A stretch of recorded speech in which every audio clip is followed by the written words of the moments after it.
नमस्कार।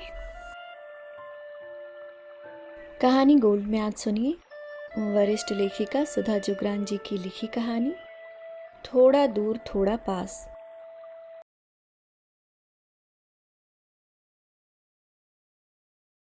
सारा ऑफिस खाली हो चुका था, पर विजित अपनी जगह पर उलझा हुआ सा सोच में बैठा था। वह बहुत देर से तन्वी को फोन करने की सोच रहा था, पर जितनी बार मोबाइल हाथ में उठाता उतनी बार रुक जाता। क्या कहेगा तन्वी से? वही जो कई बार पहले भी कह चुका है।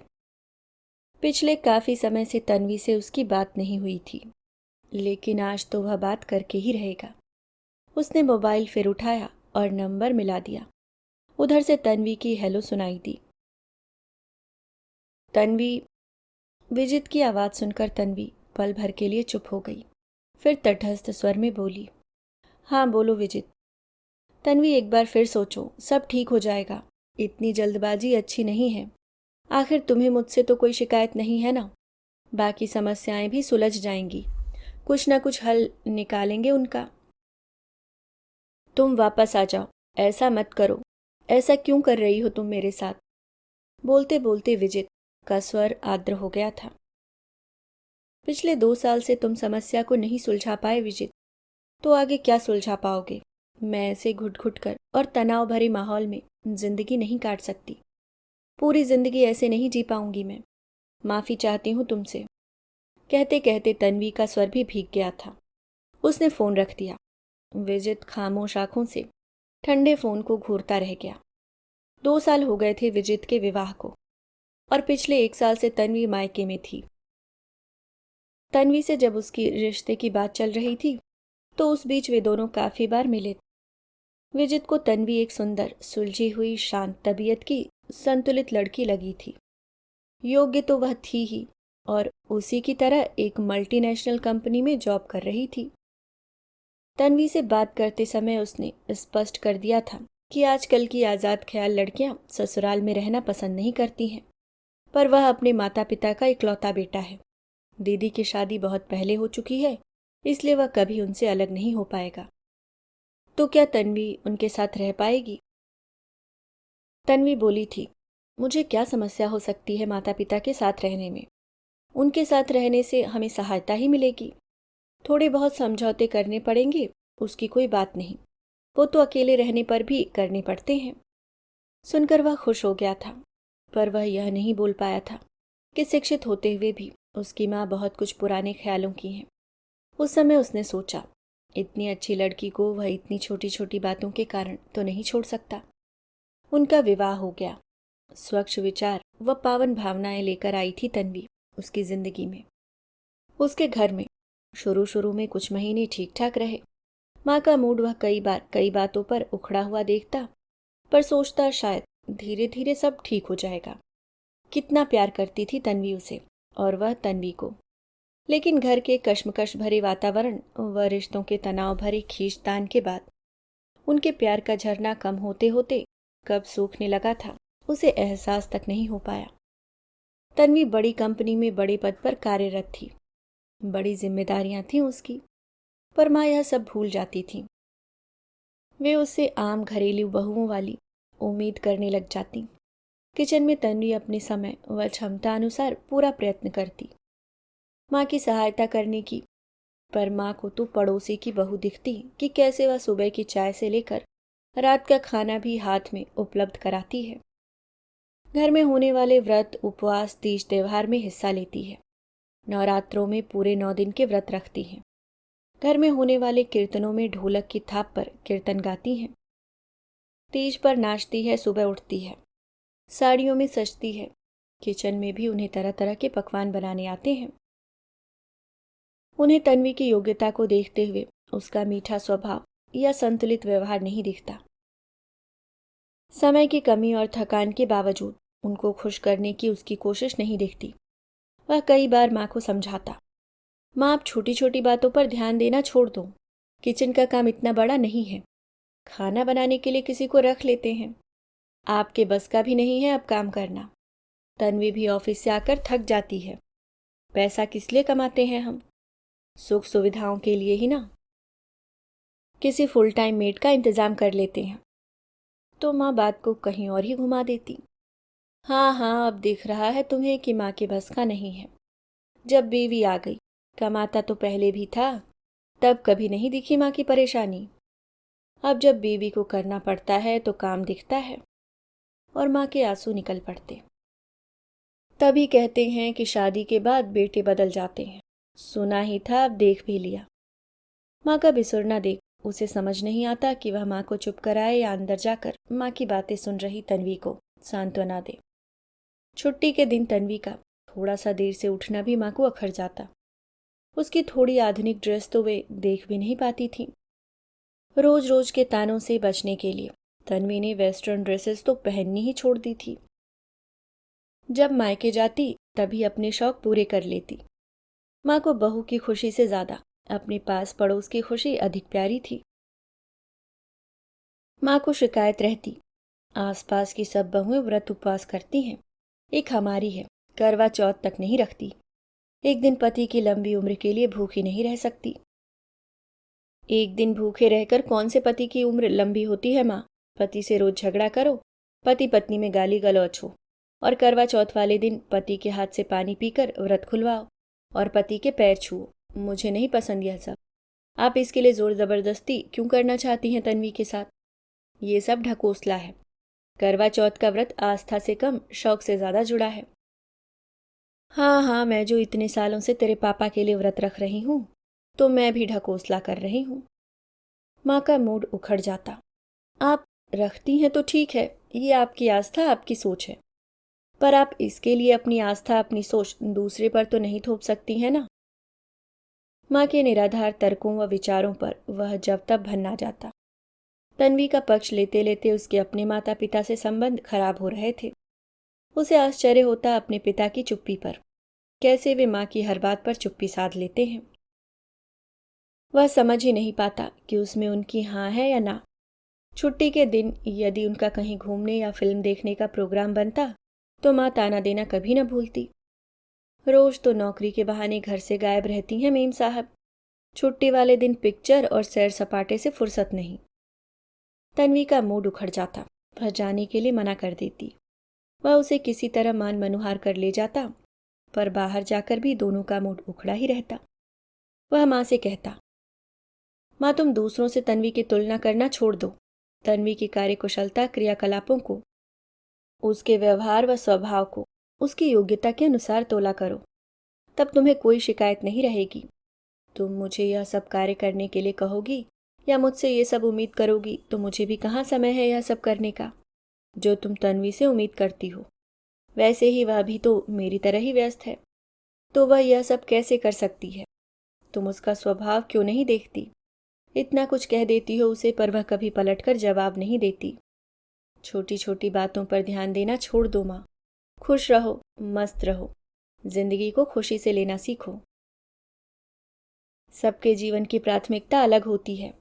तुम जिन बहुओं की बात करती हो उनके जीवन की प्राथमिकता वही है, पर तन्वी जैसी लड़कियों के जीवन की प्राथमिकताएं कुछ अलग होती हैं। उस पर अपने विचार अपनी इच्छाएं मत थोपो।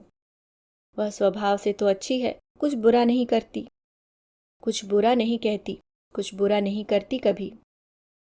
माँ उसका उपदेश सुनकर और भी उखड़ जाती। बहुत बड़ी बड़ी बातें करने लगा है, बहुत उपदेश देना सीख गया है।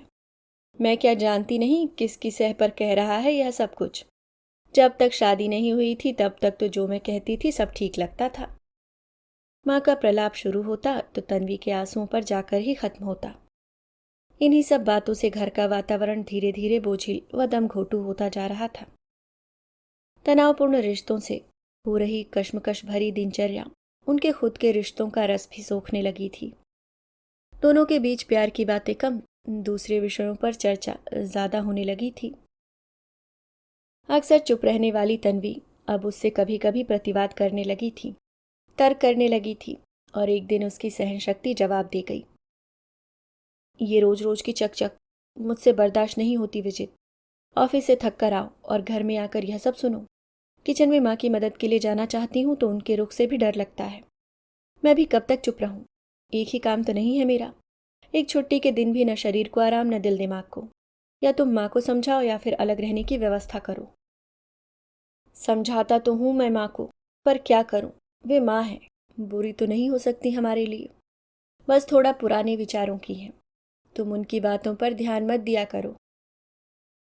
कितने दिन ध्यान न दो, आखिर बातें जब कानों में पड़ती हैं तो दिल में भी उतरती ही हैं, दिमाग में बसती भी हैं। कितनी बार नज़रअंदाज करूं, थका मादा दिमाग भन्ना जाता है मेरा। ऐसे घुटन भरे वातावरण में कितने दिन रह पाऊंगी। माना कि माँ है, दिल की बुरी नहीं होंगी, हमें प्यार भी करती होंगी, पर वाणी भी कोई चीज होती है ना। रोज रोज ताने नहीं सुने जाते, वाणी पर अंकुश रखना भी तो जरूरी है। ये उनका स्वभाव है। इंसान अपनी आदतें बदल सकता है, पर अपना स्वभाव नहीं बदल सकता। उनके साथ मेरा निर्वाह नहीं हो पाएगा, मैं नहीं रह पाऊंगी उनके साथ। तन्वी फैसला सा करते हुए बोली। ये तुम क्या कह रही हो तन्वी? मैंने तुम्हें पहले ही इस बारे में स्पष्ट बता दिया था कि मैं इकलौता बेटा हूं। मैं माँ बाप से अलग नहीं जा पाऊंगा। तब तुमने यह नहीं बताया था कि उनका बोलना इतना बुरा है, दूसरी बातों के साथ, आदतों के साथ, दिनचर्या के साथ सामंजस्य बिठाया जा सकता है, पर बुरा बोलने वाले के साथ सामंजस्य बिठाना बहुत मुश्किल है विजित। प्यार के दो मीठे बोल, प्रशंसा के दो शब्द नहीं हैं उनके पास। हर समय कोई बुरा ही कैसे सुनता रहे? तुम ही बताओ, ऐसा क्या बुरा करती हूं मैं उनके साथ? कहते कहते तन्वी का स्वर भर्रा गया। वह मानसिक उलझन का शिकार होता जा रहा था। माँ किसी भी तरह से अपने स्वभाव से बाज नहीं आती थी, और तन्वी जब तक उस पर अपनी भड़ास निकाल देती।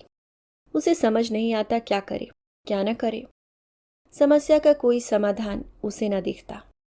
अलग घर भी लेता है तो क्या कहेंगे नाते रिश्तेदार, समाज कि विजित उन्हीं बेटों में से एक निकला जो विवाह के बाद बीवी की बातों में आकर माँ बाप को छोड़कर अलग हो गया। पर वे यहाँ आकर उसकी रात दिन की उलझन को नहीं समझ सकते कि उसकी माँ, उसके जीवन का सबसे प्यारा व अहम रिश्ता, उसके जीवन, उसके दिल का एक अभिन्न अंग, कैसे अपने स्वभाव, अपनी कर्कश वाणी से उसके जीवन को छिन्न भिन्न करने पर तुली है। बीवी बुरी हो तो इंसान तलाक दे दे, पर माँ का क्या करे? सोच सोच कर वह भन्ना जाता।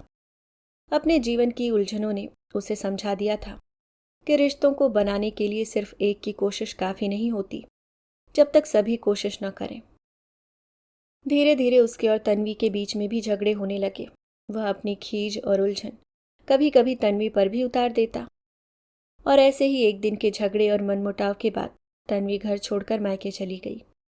वह जब ऑफिस से घर आया और उसे तन्वी के जाने का पता चला तो उसने तन्वी को फोन किया। तब तन्वी ने साफ ऐलान कर दिया कि अगर उसे उसके साथ जिंदगी बितानी है तो अलग रहने की व्यवस्था करे। वह उसके माता पिता के साथ नहीं रह पाएगी। उसने कई बार कई तरह से मनाने की कोशिश की तन्वी को, कई तरह से समझाया, पर तन्वी टस से मस नहीं हुई। वह बस अलग रहने की शर्त पर ही आने को तैयार थी। तब से 1 साल होने को आया था, और अब तो तन्वी कहने लगी थी कि उसके लिए अगर यह सब इतना मुश्किल है तो वह चाहे तो दोनों अब अपना रास्ता बदल सकते हैं। सुनकर वह सन्न रह गया था। इतना बड़ा फैसला कैसे कर सकती है तन्वी, इतनी छोटी छोटी बातों पर? गुस्से के मारे कुछ समय तक उसने तन्वी को फोन ही नहीं किया। आज उसने बहुत दिनों बाद, जब उसका दिमाग कुछ शांत हुआ, तो नए सिरे से समझाने के लिए फोन किया था, और तन्वी का जवाब जैसे का तैसा था।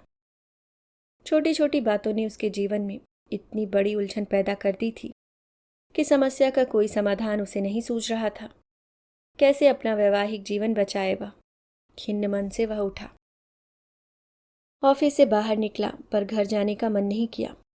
कुछ सोचकर अपने दोस्त शिवम के घर चला गया। शिवम उसकी उलझनों को अच्छी तरह से समझता था। मतलब कि तन्वी अलग रहने के सिवाय किसी भी सूरत में वापस आने को तैयार नहीं है। चाय का कप मेज पर रखता हुआ शिवम बोला, आएगी भी कैसे शिवम? माँ का रवैया वही है, वे कुछ भी समझने को तैयार नहीं है। समस्याएं वही है, कुछ भी तो नहीं बदला। फिर से सब कुछ वही होगा। माँ के ताने, माँ का बोलना, माँ का स्वभाव। अपनी वाणी पर जरा भी अंकुश नहीं रख पाती हैं वे। माँ के विचारों से पार पाना तन्वी के लिए आसान नहीं। एक बात कहूँ विजित? विजित ने अपनी प्रश्नवाचक दृष्टि उसके चेहरे पर तान दी। तू फिलहाल तन्वी की बात मान क्यों नहीं लेता? ज्यादा दूर मत जा, बस जहां तक तन्वी को माँ के ताने सुनाई ना दे। वह हंसता हुआ बोला, इतनी दूरी पर किराए का घर देख ले, फिलहाल अपना घर तो बचा। तू और तन्वी साथ रहोगे, पास रहोगे तो एक दूसरे के प्यार व आकर्षण में बंध कर समस्या का हल भी निकाल लोगे। यूं दूर रहकर तो समस्या और भी विकराल हो जाएगी। दूर रहकर तो तुम दोनों के रिश्ते भी खराब हो रहे हैं, और वैसे भी तुम जबरदस्ती तो तन्वी को साथ में रहने के लिए बाध्य नहीं कर सकते। वे सब अपनी मर्जी से हो और उन दोनों के रिश्ते खुद सुधरे, तभी साथ रहने में शांति है, नहीं तो क्या फायदा ऐसे साथ रहने से। लेकिन लोग क्या कहेंगे? रिश्तेदार, समाज, माता पिता दुखी होंगे सो अलग।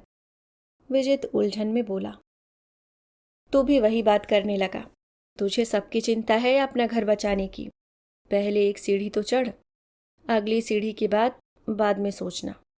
तो माता पिता को कोई छोड़ थोड़े ही न रहा है, बस उनसे थोड़ी दूरी पर रहेगा, उनकी एक पुकार पर उनके पास पहुंच जाएगा। बात कुछ कुछ विजित की समझ में आ गई। दूसरे दिन वह तन्वी से मिलने उसके ऑफिस में चला गया। तन्वी को इस बात पर क्या ऐतराज हो सकता था? विजित ने थोड़ी दूर पर किराए का घर देखा और एडवांस दे दिया। अब बात माँ बाप को बताने की थी। जैसे कि उम्मीद थी, सुनते ही माँ ने तूफान मचा दिया। मैं क्या समझ नहीं रही थी?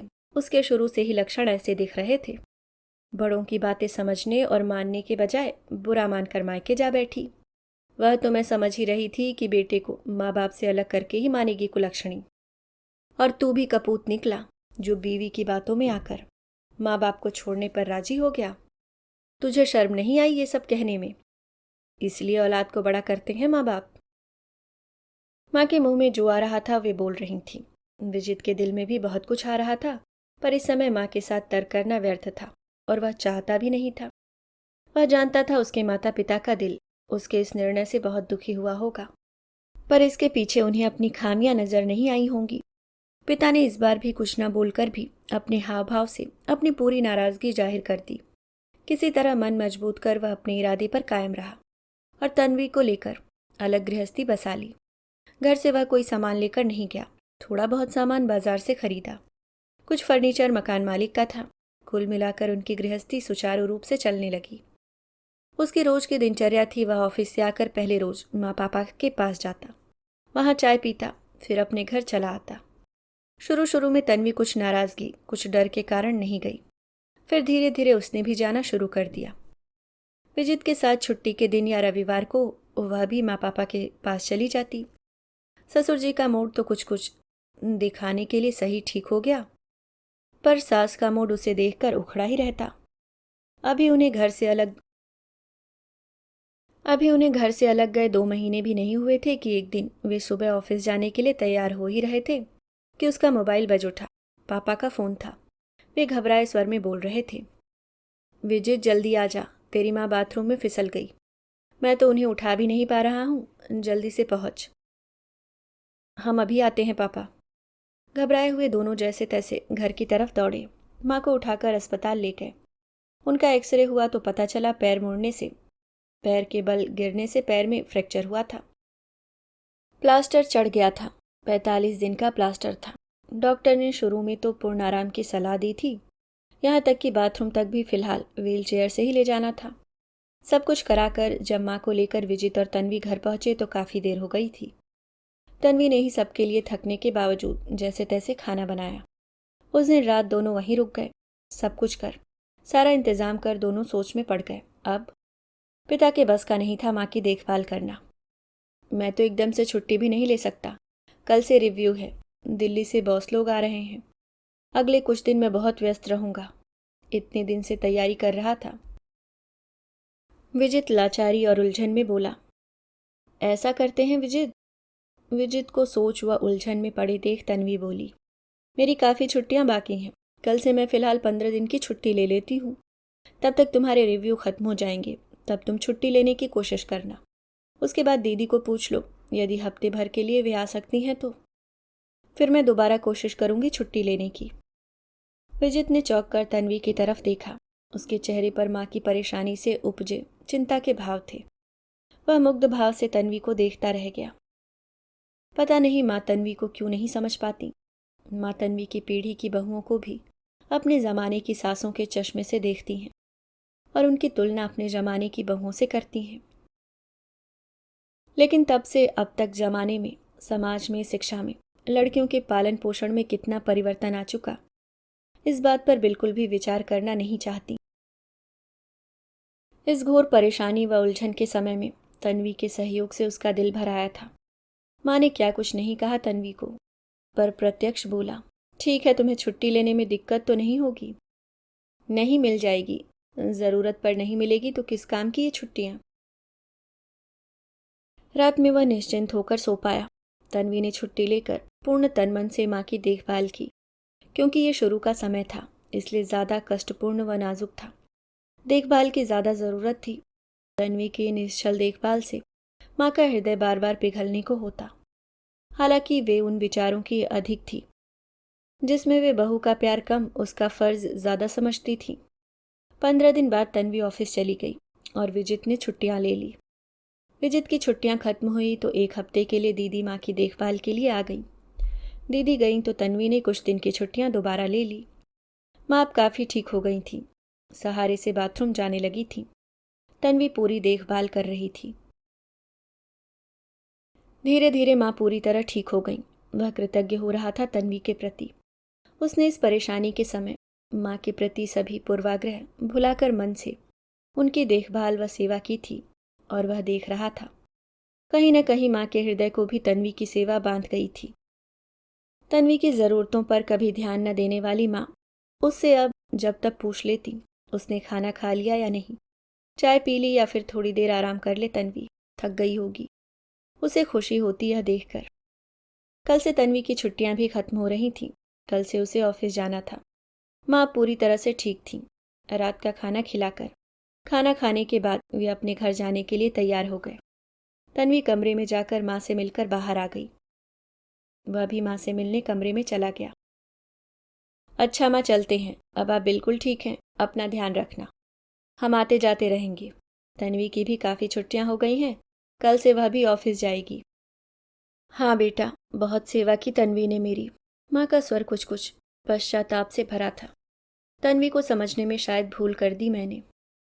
कोई बात नहीं माँ, वह संतुष्ट होता हुआ बोला। आप समझ गई, हमारे लिए यही काफ़ी है। और माता पिता की सेवा व देखभाल करना तो हमारा फर्ज है। आपको जब भी ज़रूरत होगी हम आपके पास होंगे माँ। वह भीगे स्वर में बोला। माँ की आंखों में भी नमी तैर गई।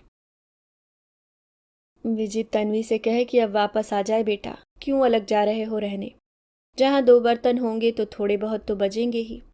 पर इसका मतलब ये तो नहीं कि मैं तुम लोगों को प्यार नहीं करती। बड़ों की बातों का इतना भी क्या बुरा मानना। माँ का स्वर कातर हो गया था। ओह माँ, वह माँ को गले लगाता हुआ बोला। आप इतनी भावुक क्यों हो रही हैं? आपके ही तो बच्चे हैं हम। दूर थोड़े ही न हो गए हैं आपसे, जरा सी दूरी पर ही तो हैं। वह धीरे धीरे माँ की पीठ सहलाने लगा। माँ, एक घर में एक छत के नीचे रह रहे थे, पास थे आपके, पर आपके दिल से दूर थे। जब थोड़ा दूर हैं तो दिल के पास हैं। पास रहकर दूर रहने से दूर रहकर पास रहना ज़्यादा अच्छा है माँ। मुझे उम्मीद है आप मेरी बात समझ रही होंगी। वह माँ से अलग होता हुआ बोला। साथ रहकर थोड़े दिन बाद फिर वही सब शुरू हो, वही दम घोंटू वातावरण, वही रिश्तों की खींचतान। बहुत मुश्किल होती है माँ मुझे। तन्वी के लिए भी यह सब मुश्किल है, नौकरी के साथ झेलना। मैं अब तन्वी के ऊपर अपनी कोई सोच लादना नहीं चाहता। अपने और तन्वी के रिश्ते को थोड़ा और समय दो। हो जाने दो इस रिश्ते को परिपक्व। बदल जाने दो अपने खुद के विचारों को आप। जैसे आपको तन्वी पर विश्वास हो गया, वैसे ही तन्वी का विश्वास भी हो जाने दो आप पर। जब तक तन्वी मुझे स्वयं घर लौटने के लिए नहीं कहेगी, तब तक मैं यह कदम नहीं उठाऊंगा। और तब तक आप भी इंतज़ार करो। मैं जानता हूँ तन्वी को। जिस दिन उसे अपने और आपके रिश्ते पर विश्वास हो जाएगा, वह खुद ही वापस आ जाएगी। मेरे लिए तो दोनों रिश्ते प्रिय हैं माँ। मैं तो चाहूँगा कि आप और तन्वी के बीच प्यार और सामंजस्यपूर्ण रिश्ता विकसित हो। जैसे तन्वी ने आपका दिल जीता, आपका उस पर विश्वास लौटा, वैसे ही तन्वी का विश्वास भी लौट आएगा आप पर। मुझे पूरा भरोसा है। तभी साथ रहने का मज़ा है। कहकर वह उठ खड़ा हुआ। विजित पीछे मुड़ा तो पापा खड़े थे। आज पहली बार उसे पापा के चेहरे पर अपनी कही बात पर सहमति के भाव नजर आए। उन्होंने बेहद अपनेपन व बेहद भरोसे से उसका कंधा थपथपा दिया। बाहर आया तो तन्वी उसका इंतजार कर रही थी। वह जानता था माँ अभी अभी मुश्किल दौर से निकली हैं, इसलिए इतनी बदली हुई हैं। वर्षों की आदतें और विचार 4 दिन में नहीं बदलते। जब फिर से साथ रहना शुरू करेंगे तो फिर से उन्हें अपनी वाणी और विचारों पर अंकुश रखना मुश्किल होगा। अभी और समय देना होगा उन्हें तन्वी को समझने का, और उन फालतू बातों से अधिक अपने बच्चों की ज़रूरत अपनी ज़िंदगी में महसूस करने का। तब तक तन्वी भी बहुत कुछ माँ के नज़दीक आ जाएगी तो फिर शायद उसे उनकी बातें इतनी बुरी न लगे जितनी अभी लगती हैं। जैसे माता पिता की देखभाल और सेवा करना उसका फ़र्ज़ है, वैसे ही तन्वी भी उससे ही बंधी हुई इस घर में आई है, उसकी ज़िंदगी में आई है। उसे एक सुंदर, स्वच्छ, अच्छी संतुलित जिंदगी देना भी उसका कर्तव्य है। सोचता हुआ वह तन्वी के साथ घर से बाहर निकल गया। अभी आप सुन रहे थे सुधा जुगरान जी की लिखी कहानी थोड़ा दूर थोड़ा पास।